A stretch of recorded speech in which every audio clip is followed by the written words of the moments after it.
Welcome, Ms. Lewis. Thank you. I'll ask the Commissioner to do an acknowledgement of country before we start.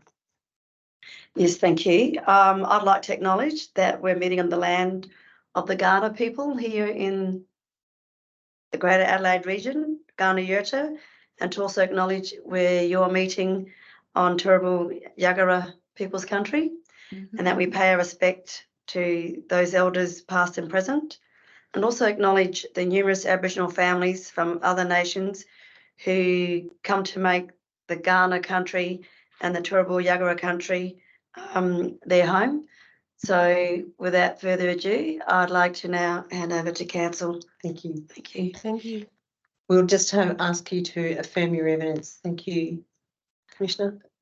Thank you. I'll just ask you to repeat after me, please.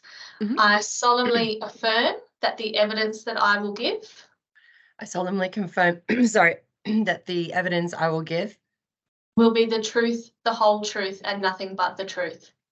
will be the truth, the whole truth, and nothing but the truth.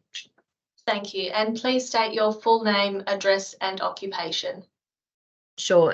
Natalie Louise Lewis. My role is the Commissioner with the Queensland Family and Child Commission, and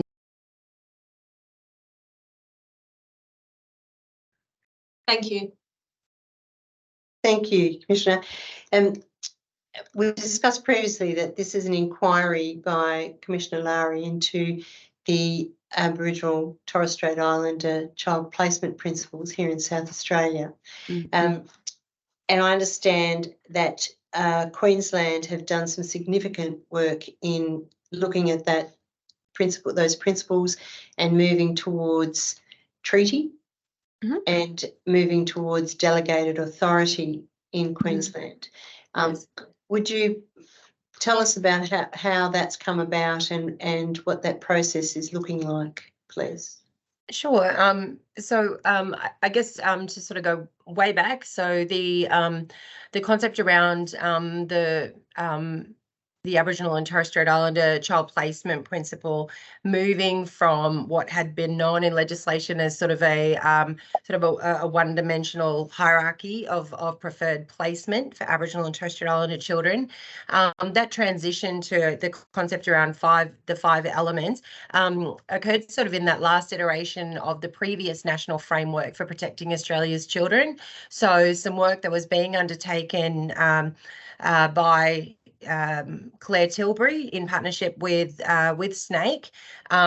When I commenced at CACYP in 2012, I was able to be involved in that work. And I guess from that initial paper, it was sort of elevated to say, well, hang on, it's not just one element of the child placement principle. It's not just about placement. There are these other concepts that really speak more clearly to the broader intent of the child placement principle. And I guess part of that critique was based on the fact that just simply having a list of preferred placement options within legislation means that child protection systems are only required to think about an Aboriginal child's right to cultural continuity after they've already made a decision to remove them from their family. So I guess that was really that, and sort of a bit of a mismatch. I remember sort of, looking back over some of the bringing them home material, and I thought that what we ended up with in terms of that placement hierarchy fell well short of what was envisaged, in that report. So effectively, we took the concept around the five elements to the national framework. I was the representative for SNAIC at the time on that tripartite working group, and we sort of, I guess, just lobbied around reconceptualizing what the child placement principle into these five elements, because our argument was that then provides a more comprehensive safeguard for the protection and promotion of the rights of Aboriginal children that are in contact with the child protection system, not simply those that have already been removed from their families. So in Queensland, once that was sort of adopted in national policy under the framework, started lobbying more directly to the Queensland government, who were, party to that agreement under the national framework, to really, I guess, put some pressure on getting those 5 elements into our legislative framework in Queensland. So that occurred in 2017. The Child Protection Act was amended. Section 5 was amended to incorporate each of the 5 elements of the child placement principle. Now, the intention of that was that those 5 elements were to be applied for every significant decision in relation to an Aboriginal or Torres Strait Islander child.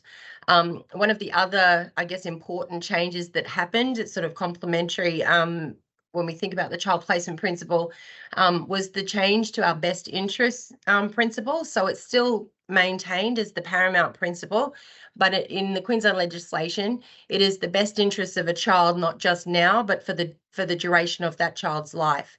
So it creates that sort of understanding around the enduring impacts, but also the enduring responsibilities to protect children and young people. So concepts like cultural continuity, connection to country, to family, to language, those things look different when you think about an enduring obligation than they do at a point in time. So those 2 things interacting as legislative reform in that suite of amendments, I think were fairly significant. Thank you. In terms of the active efforts that have been embedded in your legislation, could you speak to that, please? Because I understand that's also something that's occurred in Queensland legislation. Yeah, certainly. So the concept of active effort. So I know that both Snake and CACYP have done a lot of work in that space, and are probably, of more of their recent work, really well placed, I think, to describe where they're up to with that in supporting implementation.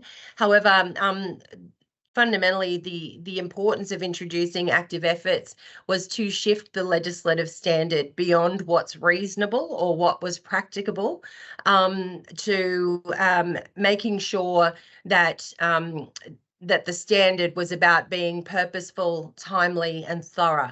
That's a very different test than just what's practicable or what's reasonable, because I think what we would see a lot when we would do reviews of cases, for example, or we would, really interrogate the data, what we would see is that a lot of the decisions, a lot of the evidence that showed us the child placement principle hadn't been adhered to was justifiable under a standard of reasonableness or what was practicable, because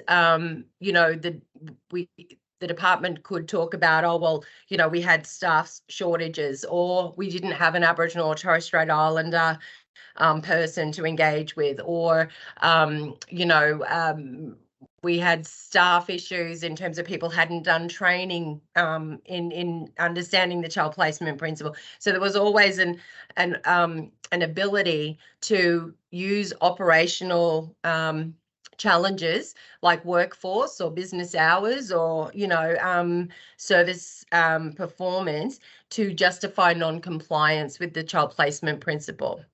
Now, I can't tell you that that was the inner workings of the motivation of the department to accept that recommendation and progress active efforts, but from my point of view, the advocacy that was done to incorporate it was for that very purpose. And can you speak to how that's now working in the application of the principles across Queensland? Sure. So if I can, start on a positive and say, look, I think that Queensland has a pretty strong legislative framework. I think there's a number of aspects, like with the child placement principle, with active efforts, with the changes to the paramount principle. Those things make for a great legislative framework. I think what we've seen in terms of application is, I guess, an underappreciation of the fact that the child placement principle is also an exceptional practice framework. So what we've seen is some of the intent of the policy of the legislation not be evident in our observations around when we're reviewing particular decisions or observing it in practice. So what we're seeing is that there's sort of this sort of dissolving, I guess, of the intent as you move from legislation into practice. So I think one of the remedies for that, which again I think has probably just been overlooked or underdone here in Queensland, is that when the work was published by SNAIC about implementation of the child placement principle, one of the really important aspects of that was to acknowledge that to safeguard that intent, you needed to observe the child placement principle across 5 different system elements. And that was about saying, yes, you need to have a strong policy position which reflects all 5 elements. You also need to support that in legislation. But as you move through the other elements, when we talk about the processes of government, and of departments, and the programs that are offered and that are developed and offered and operated, but also in the practice. So what we're saying is that to actually deliver the intended benefit for Aboriginal and Torres Strait Islander children, you need to make sure that the child placement principle is observed, in policy, in legislation, in the programs, the processes, and the practice of departments and of funded services. So I don't think that we've seen consistent translation of that through to practice in every part of Queensland, and that's probably the area that requires the most work. So when we did, as part of our oversight function, we did a review last year of I think 30 cases.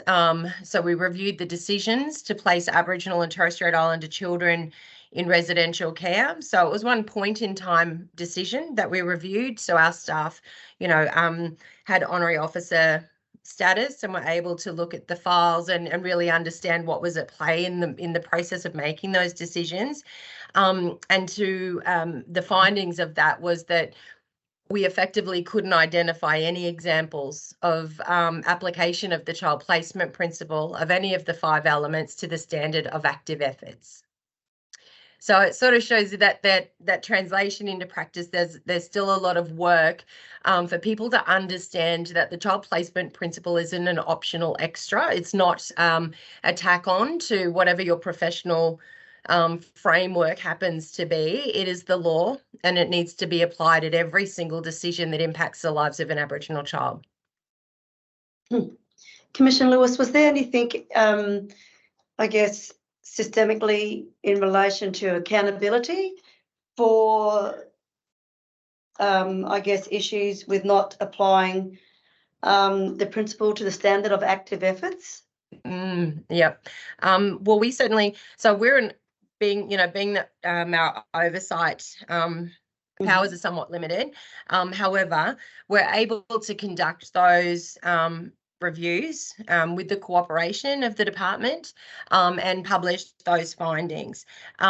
There is then, unfortunately, no accountability or no requirement of the department to accept those findings and then tell us that these are the things we're going to do to remedy, to remedy this situation. So I think there's a couple of the things that we imagine will be done in response to that to try and improve compliance is leaning on the implementation of delegated authority, where some of those decisions start to become within the scope of community-controlled organisations. So we would, make some, I think, pretty well-based assumptions that there's a much better chance of consistent regard to the child placement principles when the decision is being made by local community controlled organisations in the child protection space. I think in the meantime, prior to those delegations being moved over and consistently applied across the state, there is still, the opportunity and the obligation within the child placement principle themselves around the partnership with community-controlled organisations and Aboriginal communities in making decisions. That is, I think seeing a big improvement in that would make a massive difference in overall compliance with the child placement principle for all decisions. And also, one of, I guess for me, the most critical one would be supported by probably the most recent amendments, which there was some amendments. I might have to come back to you and confirm the exact time frame for the amendments. I believe it was about 12 months ago, but there was some significant amendments that emphasised the participatory rights of children and families within the Act. So there was a bit of an increased focus or more clarity provided around the obligations for the rights of the child, including their participation, put into the legislation. So I guess that's one of the key premises, that sort of underpins the child placement principle. So if those things are happening in isolation from children and their families, then that's not self-determination. It's not self-determination by proxy if an Aboriginal organisation occupies the seat at the table by displacing children and families from that process. So we have to figure out a way to make sure that that primacy of the right of families and children to participate in decisions about their lives does not get lost in the excitement and the fever of, things like delegated authority. Thank you. What do you see as the roadblocks to delegated authority occurring in Queensland? So there, I think that there's probably a couple of roadblocks, and one, and I just want to put in context that this is sort of my observations and my I guess this is really drawn from my understanding of what was the purpose of delegated authority when it was introduced in the legislation. Sorry, let me just make my office light back on. So the way that it's worded within the legislation with delegated authority is that the paramount principle is still very, very clear, and that the determination about who makes a decision or who is best placed to make a particular decision for a particular child is subject to that being in the best interest of that particular child. So I guess I think that that's a reasonable approach within the legislation, because I think it would be dangerous to approach delegated authority in a way that moves it away from the paramount principle. When things that happen under an Act are no longer directly focused on the paramount principle, then my question is whose needs are being met. So if that Act exists for the safety and well-being of children, then changes in how we interpret things like delegated authority, I am concerned about those different interpretations being more about meeting the need of the system, or meeting the need even of a sector, rather than upholding the rights of a child. So I don't know if that sounds too cryptic, but I think that it's easy. I think in a lot of the interpretation now, around the transition of delegations, for me, I think there's a really clear distinction between powers and functions. And we see the approach around, and delegation of authority can apply to either. But I think the real focus that we're seeing at the moment is a focus on delegation of functions. And my concern about that is what motivates that? So is it that we pick a function that either the department doesn't do well or doesn't like to do, or, you know, and that is what gets handed over to the community controlled organisation? I think that removes it from the test of, is that transition of authority still in the best interests of this child? Do you know what I mean? So I understand that it makes it mean that the delegations move more slowly, maybe, but I think the wholesale transition of functions from a system that we have said over and over again is not fit for purpose, is incongruent with how, you know, we operate as a community of care, you know, for our children, to actually just transport those and their frailties into a community controlled context does not meet the tests of best interest for children. So what's the answer to that in terms of preparing the Aboriginal controlled organisations to deliver a different system, a different service?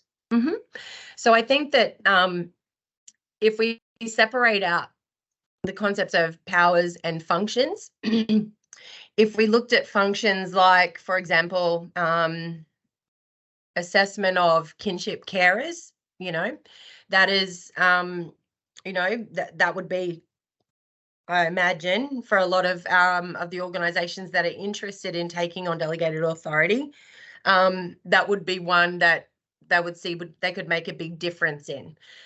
But it's about being able to say, you don't make the decision or give the approval to delegate that wholesale function when the department, when the community controlled organisation is deemed to have enough capacity to operate that function in the way that the department operates it. I think that's just a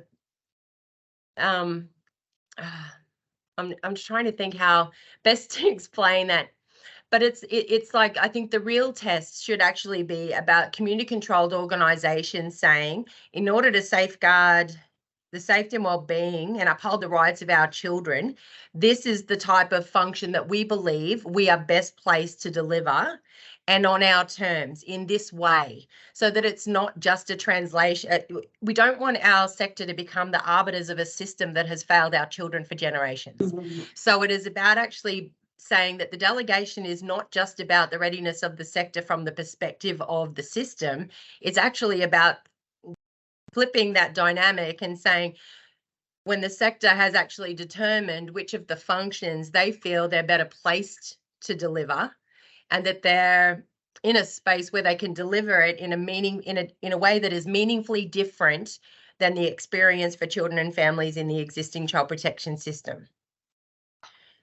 So, and I guess the other thing too is that some of the functions literally don't require a delegation of authority. It's a service agreement that gets resourced. It's not a legislative power to make decisions. Do you know what I mean? So if you're separating out powers and functions, that looks really different, you know? Yeah. And I think the other thing too is that the transition of authority, I think, you know, is always is often, you know, framed in, you know, in the construct of self-determination, and I think that it's really important to recognise that if a community does not want to take on that system or take on those functions, their rejection of that is self-determination. Do you know what I mean? It's and I don't know that it's valued in that same way. So I think that there are a number of organisations that are asserting that, you know, that resistance because they do not want to inherit they don't want to inherit the system that has harmed children in their community. So they want to be able to say, no, what we might want to negotiate is that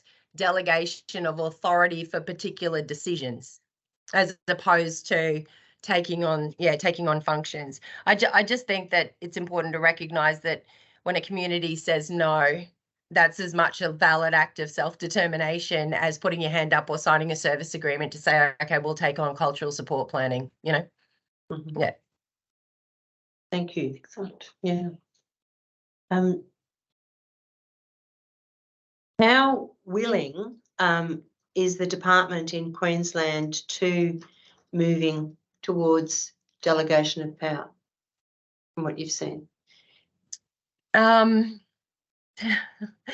Look, I think that there's certainly a commitment. I think, you know, we've got a generational strategy. So the Our Way strategy that was launched as the partnership with Family Matters, you know, a few years ago has been very clear about the commitment to transition authority and, you know, and to delegate, delegations of authority. It's been, I think it's been a little bit slower than some people might like. And I think that for me, I was disappointed to not see early progress that was centered around individual children, that it was sort of almost like building to scale till, you know, to be able to transition a block of, you know what I mean, a block of cases all together to perform one particular function. Whereas, you know, I think the approach that in some communities where if I maybe think about like Palm Island, for example, we have a service that is largely staffed by local people that have clear relationships and, you know, cultural obligations to the children whom they're providing supports to. And so applying that idea about the delegation of authority for decisions back in 2017, there was probably a number of children in that community for whom it would have been much better that those people in Palm Island started taking on decision making for those particular children. And 5 years down the track, their outcomes might be really different. And so I think that applying that test around, for this particular child, is this decision best continue to be made by the department or by this community who know, who care for, and who are going to be here, you know, for a long time for this child. And I think that decision, approaching it like that, enables the transfer of real meaningful authority under the Act, but provides a much more immediate benefit for the children for whom that Act is supposed to be, you know, promoting and protecting the rights. Yeah. Is that was that clear? That ties in with what you said earlier about the prevention being lifelong. Not just a spot in time decision that's being made about those children. Yeah. I'm sorry. Yeah. So I think you asked me about the just the commitment, the willingness, and so look, I think that the commitment is there on paper. I think that there are a number of leaders within the organisation and people across different regions that are wholeheartedly committed to the concept of delegated authority. I think some of the barriers to that happening, I think, is because we've remained for a while tangled up in that that sticking point about the perceived capacity or lack of capability within the community controlled sector. And so without a clear endpoint or definition about what capacity or capability we're talking about, that's been able to be used as an excuse for inaction for a really long time. So it's stalled, I think, some of the progress. There was, CACYP did work with the department on developing, a 10-year blueprint. I'm sure that they'll speak to you about that, but like a blueprint for the transition of authority. across Queensland. So, to forecast that out and say, yes, across the next 10 years, we're committed to, these things within the department no longer being the responsibility of the department, but the responsibility of communities. And I think that's good to have, to have a plan.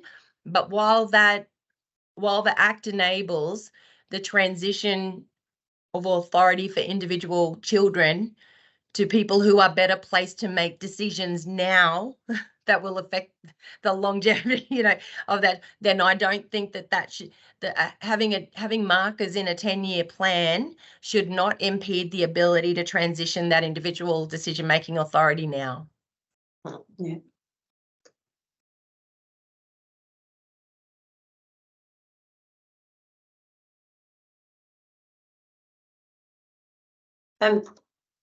Commissioner, can you speak a bit about the changes in the culture within the department that Queensland has seen? Yeah. I think there's been okay. I think that there has been definitely a shift, particularly and in my previous role and in my role now, my points of interaction in terms of the leadership or the executive of the department.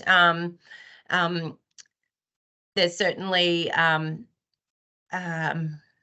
much more willingness, I think, now to own the mistakes of the department, to identify what the limitations are, and to be very public and direct about the need to transition to community control. I think I think that's a fairly common narrative like that we hear now, whereas 5 or 10 years ago that was certainly not the case.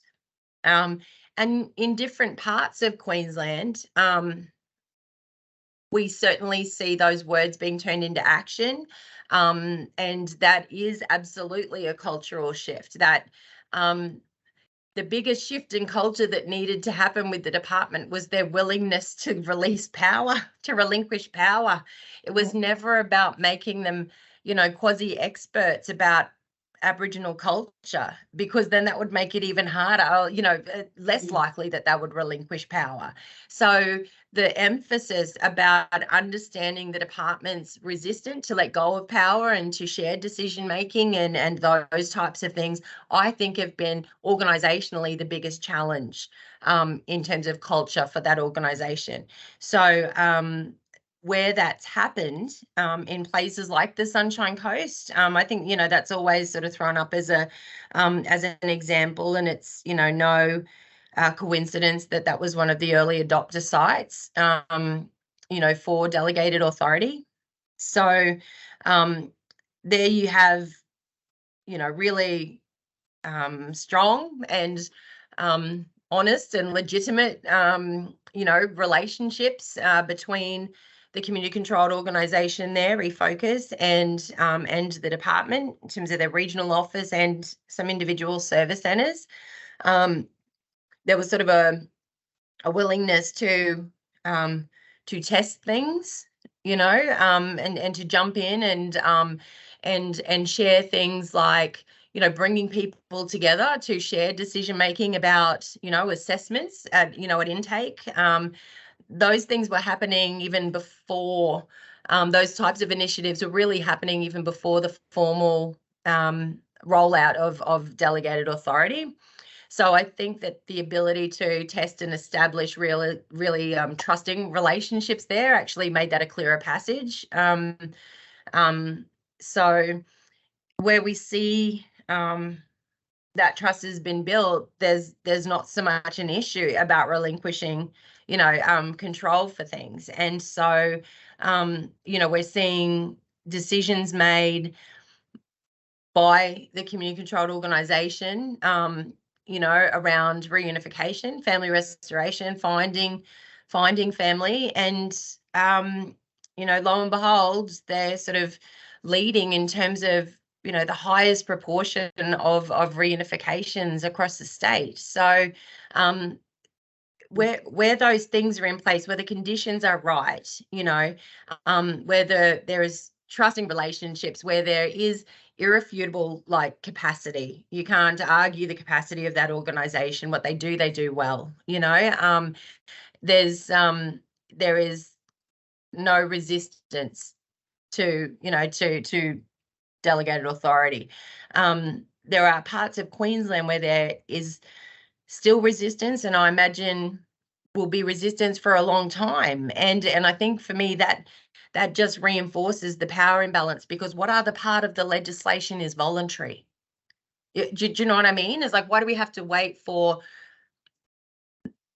the comfort level of a regional director for the prospect of delegated authority to become viable in a particular location, just because they have a particular opinion of an organisation, or because their observations of an organisation might be different, you know? And I think that's the part for me that keeps sticking and dragging us back to that capacity argument is really, really frustrating, because you know, do we get to question the capacity of the department to continue to perform functions that they have performed poorly for a very, very long time? Well, no, we don't. But in terms of the other side of the equation, in terms of delegation, that is the basis of a lack of progress, you know? So I just think that's probably,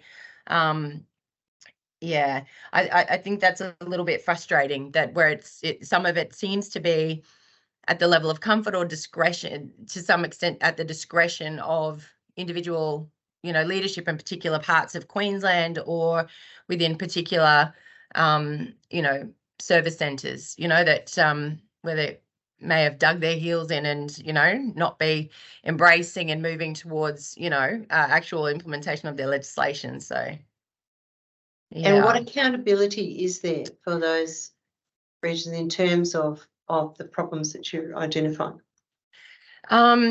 Look, I think that the first step in trying to address that was the development and the publication of the 10-year roadmap, because it kind of set some things in place and said, look, this is going to happen by this time frame, and you don't actually have much of a choice about it. But where we position different parts of Queensland or different organisations across that 10-year roadmap, you know, still I think needs some external oversight, you know, to make sure that it is not just about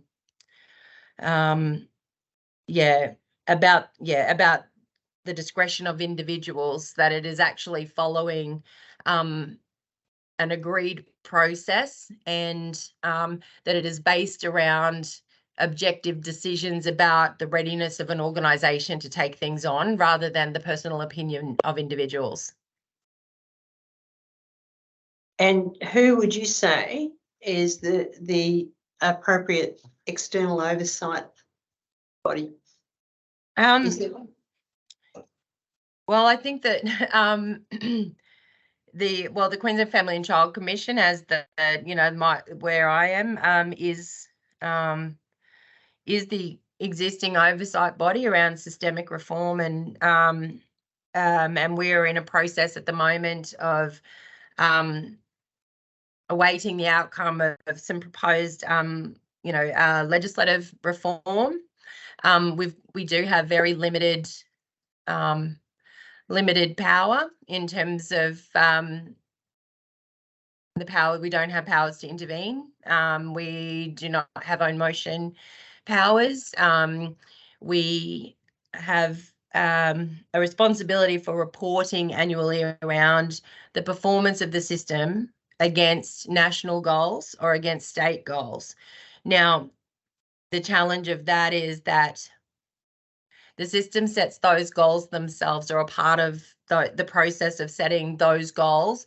And sometimes those goals are at odds with the needs and aspirations of Aboriginal and Torres Strait Islander children. So the more appropriate mandate and frame for an oversight body to be able to effectively look at things like delegated authority or other aspects of the system should fundamentally always be through the capacity of that system to promote and protect the rights of Aboriginal children, not the performance of goals that have been agreed by all jurisdictions that are simply about, particular targets or particular measures. So so that's a limitation that we have currently that we're hoping will be resolved through legislative reform.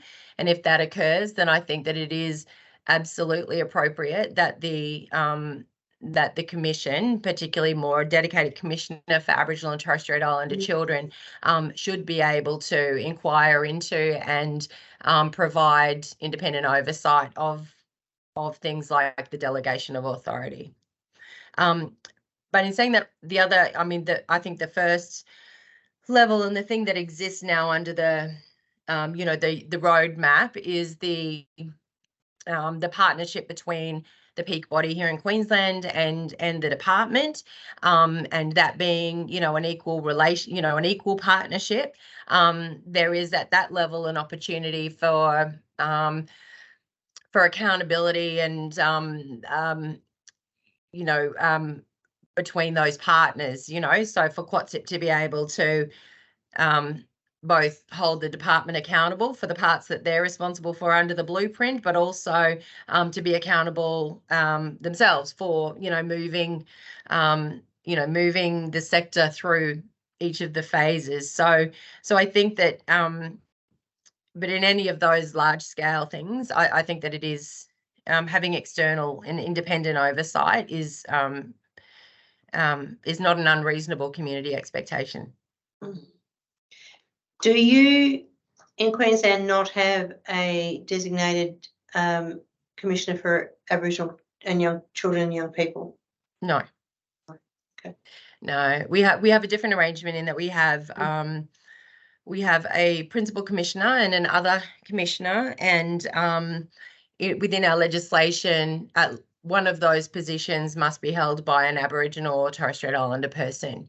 And so, I'm a Gamilaroi Yinaz. I'm the Aboriginal person who holds the office of the other commissioner. So, and within that arrangement, there is not equality in terms of roles, powers, and functions of the Act. So my title is Commissioner. It is of the Queensland Family and Child Commission. It is not Commissioner for Aboriginal and Torres Strait Islander children. And there is no prescribed mandate within our legislation to have an explicit focus on Aboriginal and Torres Strait Islander children. In performance of the broader functions of the QFCC, we must have regard, for the, perspectives of Aboriginal and Torres Strait Islander people. But that is one of the other critical things that I think needs to be addressed through legislative reform in Queensland, is when you are approaching 50% of your out-of-home care population being Aboriginal and Torres Strait Islander children, not having an explicit mandate within legislation to safeguard and promote their rights within those statutory systems is a significant failing. Thank you.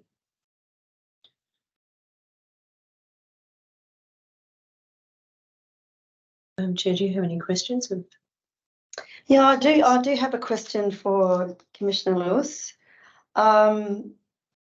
It is the role of the Aboriginal community-controlled sector in regards to receiving delegated authority.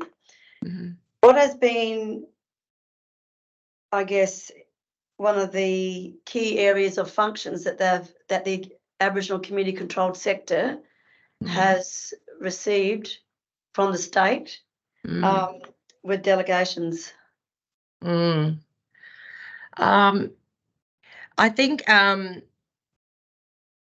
is CACYP appearing? If CACYP has been caught, I think that they're probably better placed to give you the specifics of the existing delegations that have moved. I'm aware of some general delegations that have been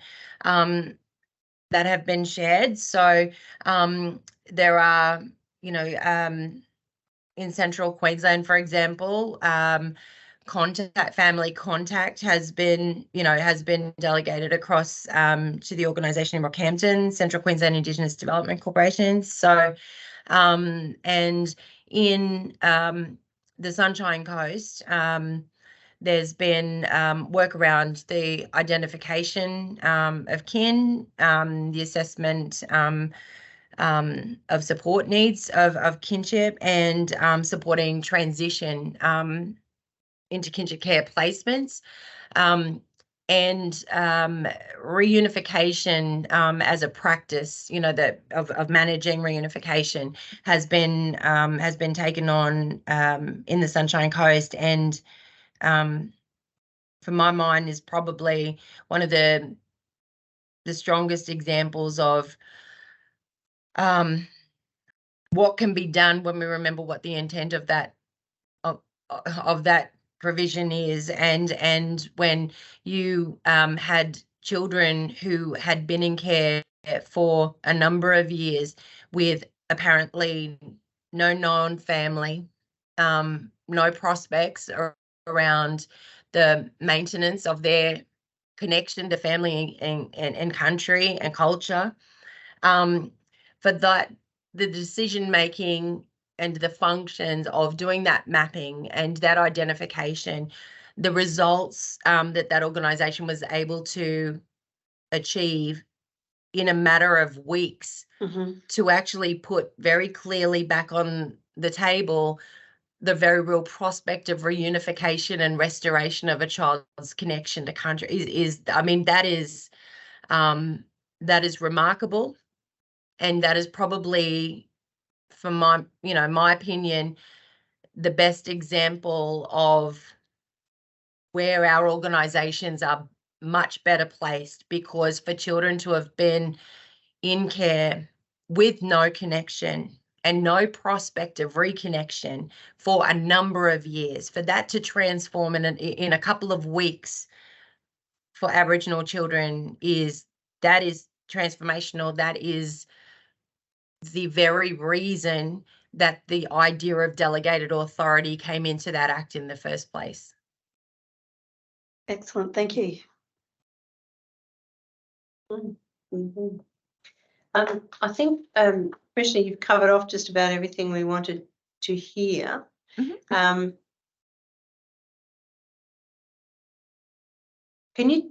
you tell us how many well-established Aboriginal community control organisations are there across Queensland? I believe there are 31, unless there have been a couple of new members of CACYP in the last, in the last 12 months. So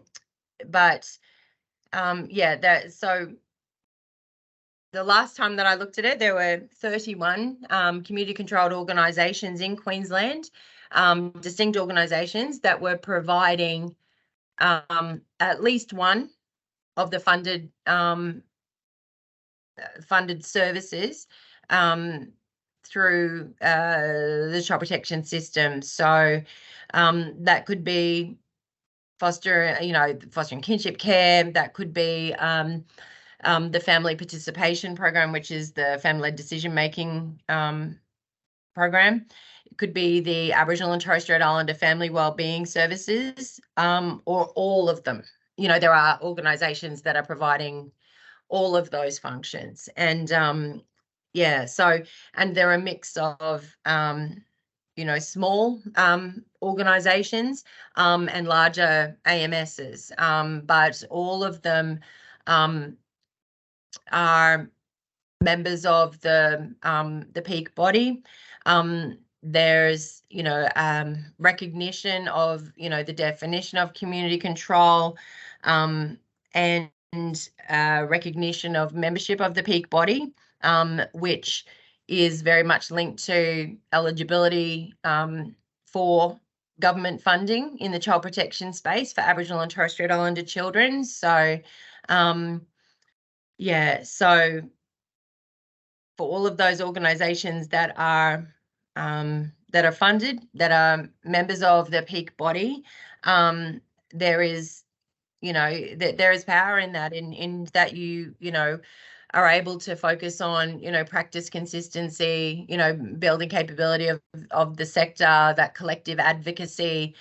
That's a very powerful, to have a big network like that of and a big infrastructure of community controlled organisations, you know, within, you know, and operating with a very strong peak body, that positions the state very well, you know, in terms of implementation of reforms. And when you speak about funding, are you able to speak about the adequacy of the funding that the government provides to the services? I think I certainly have some observations, but I think that the services themselves will probably give you a, you know, or sort of more nuanced kind of assessment of the, you know, the sufficiency of the funding. But certainly,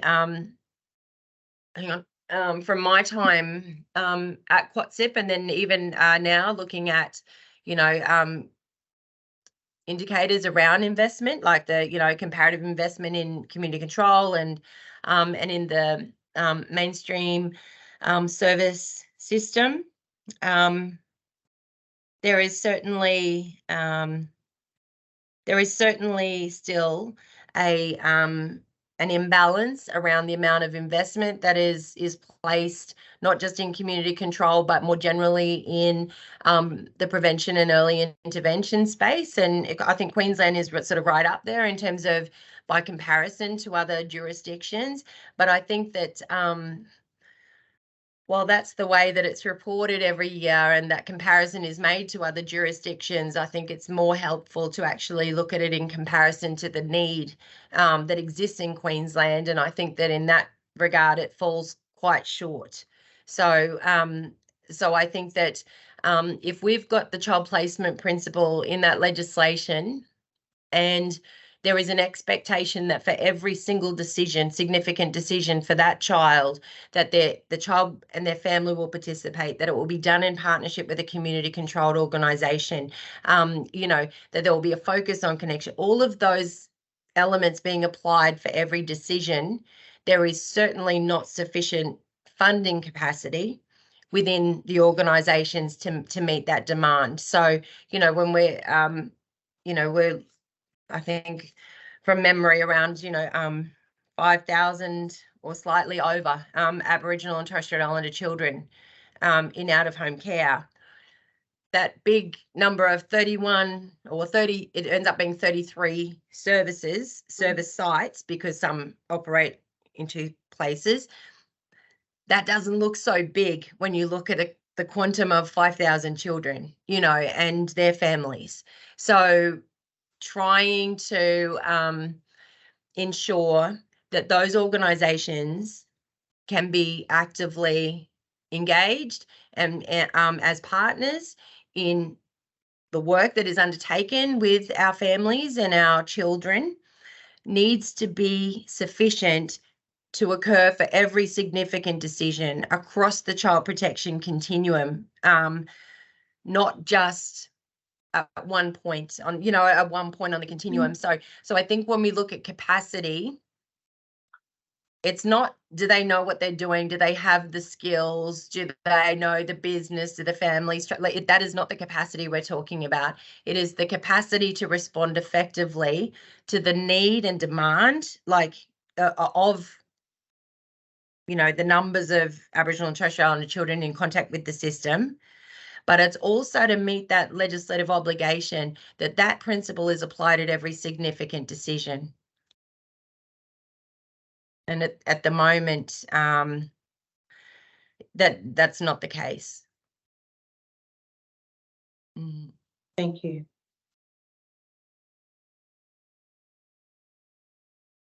I've got one more question. Commissioner Lewis, we're hearing about systems that are forever failing our Aboriginal children and young people, and the system is continuing to deliver the child protection service system in a way that continues to not make the improvements that we expect when there's a wealth of evidence about things not getting any better. What do you say about systems that continually do that but make no changes?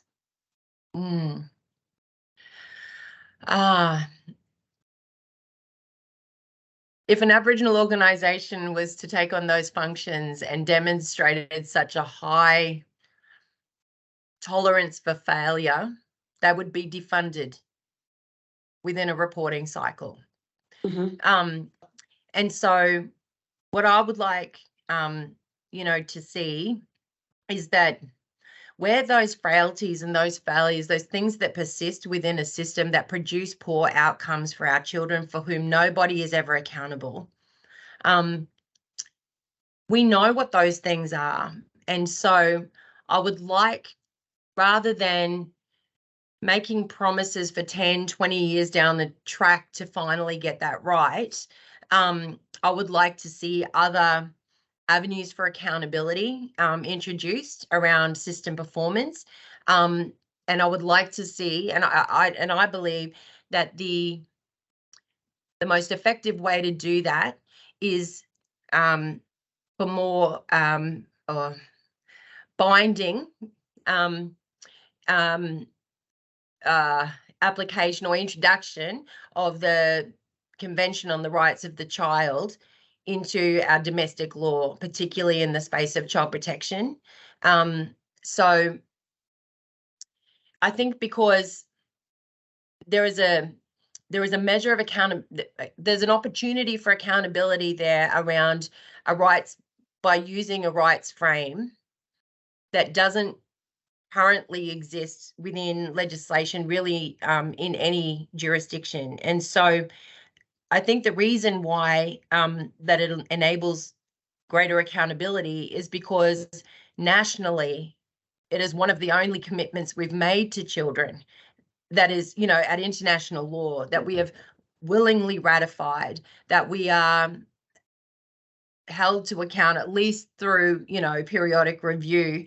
And I think that the absence in legislation across all jurisdictions for the UNCRC in its entirety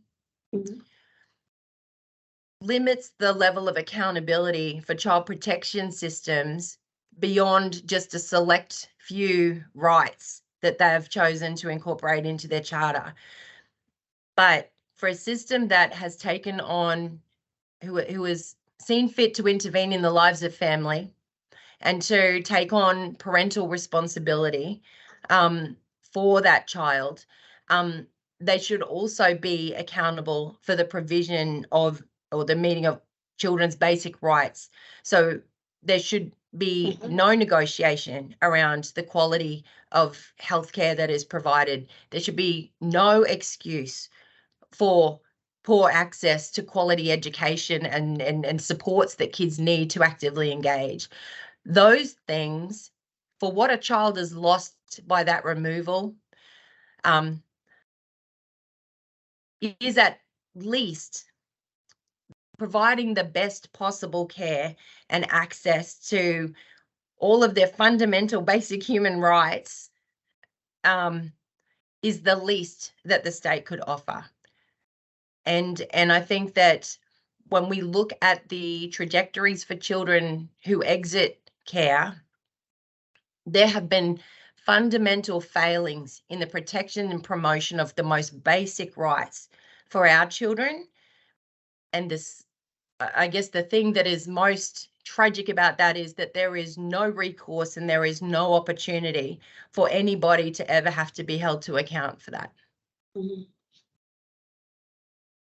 So Yeah, so I think then having some of that built in would be, you know, would be particularly helpful and would avoid some of that flick passing that happens between government departments about whose responsibility it is, you know, to make sure, you know, children are at school and learning and you know, and feeling a you know, feeling achievement, a sense of achievement, and like those types of things that the state too often fails to provide in its capacity as corporate parent.